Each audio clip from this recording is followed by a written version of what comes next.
हरे कृष्णा। तो चलिए अब मैं आप सभी को सुनाती हूँ माघ मास के महात्म का 28वां अध्याय, जिसके सुने बिना ये पूरे अध्याय कंप्लीट नहीं होते।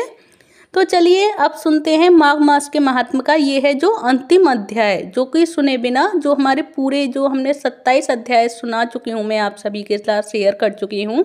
अगर हम इस 28वें अध्याय को नहीं सुनते हैं तो हमारे ये पिछले वाले भी अध्याय हमारे पूरे नहीं माने जाते, संपूर्ण पूर्ण नहीं माने जाते। तो इस अध्याय को अवश्य सुनें, जिससे कि आप सभी के हर तरह के पुण्य के भागी बन जाएं और हर तरह के पुण्य को प्राप्त हों। तो अब मैं शुरू करती हूँ माघ मास के महात्म का 28वां अध्याय, जो मैंने अभी तक आप सभी को सुनाए थे 27 अध्याय माघ मास के।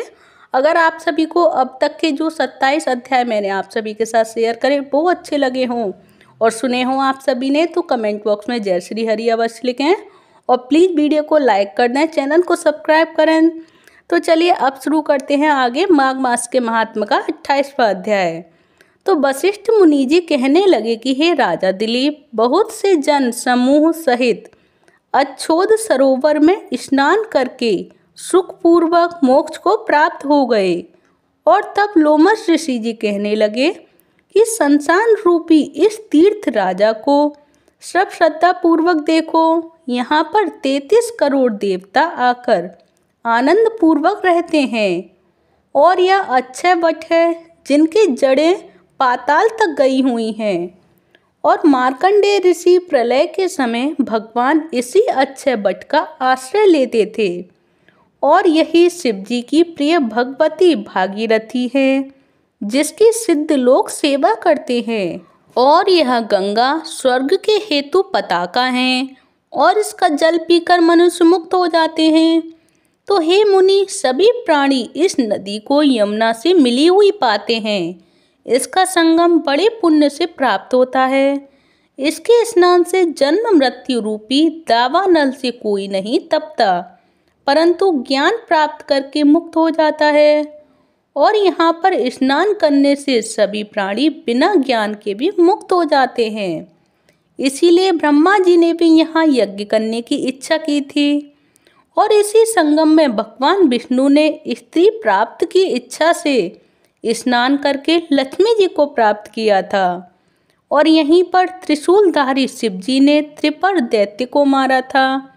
और प्राचीन काल में उर्वशी स्वर्ग से गिरी थी तथा स्वर्ग पाने की इच्छा से यहाँ पर ही उसके स्नान करने से नहुस कुल के राजा ययाति ने वंशधर पुत्र प्राप्त किया था। और यहाँ पर इंद्र ने प्राचीन काल में धन की इच्छा से स्नान किया था और माया से कुबेर के सब धन को प्राप्त किया था। और प्राचीन काल में नारायण तथा नर ने हजारों वर्ष तक प्रयाग में निराहार रहकर उत्तम धर्म किया था।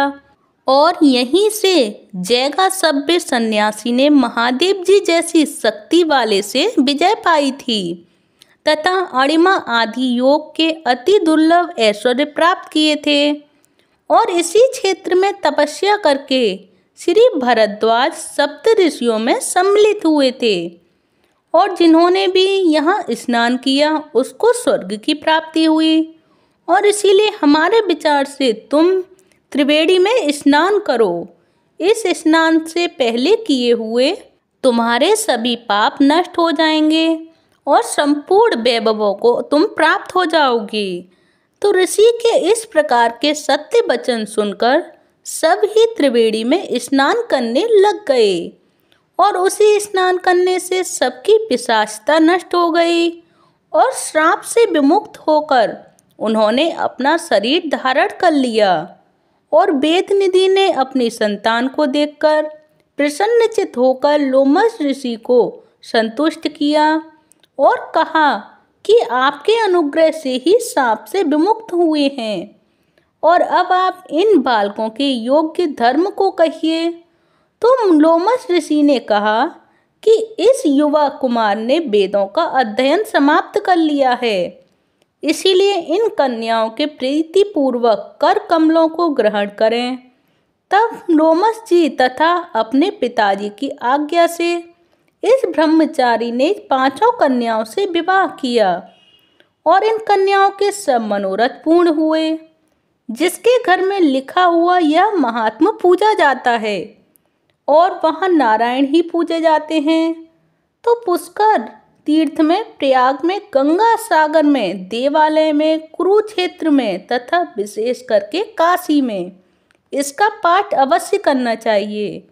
और पुष्कर तीर्थ में ग्रहण के अवसर पर इसके पाठ का दुगना फल प्राप्त होता है और मरने पर वैष्णव पद को प्राप्त होता है। ये रही माघ मास के 28वें महात्म की महिमा कि 28वां महात्म कितना महत्वपूर्ण है और ये हमारी मनो इंद्रियों को भी तृप्त कर देता है। तो आप सभी से कहूँगी मैं कि 28वां अध्याय का अध्ययन और श्रवण जरूर से जरूर करें। जिसको नहीं आता हो वो अवश्य सुने मोबाइल के जरिए, और जो सुन चुके हैं वो एक दूसरे के साथ शेयर करके भी पुण्य के भागी बन सकते हैं।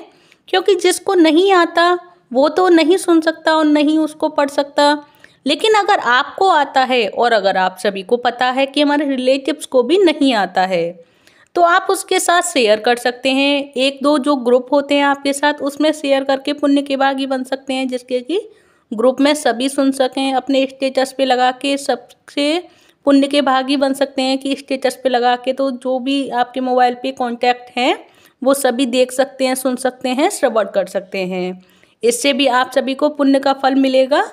तो ये माघ मास की कथा के मैंने आज आप सभी को संपूर्ण अध्याय कंप्लीट करा दिए हैं। एक महात्म से लेकर जो एक अध्याय था उससे लेकर 28 अध्याय जो हैं माघ मास के, वो मैंने आप सभी को 1 से लेकर 28 तक पूरे करा दिए हैं।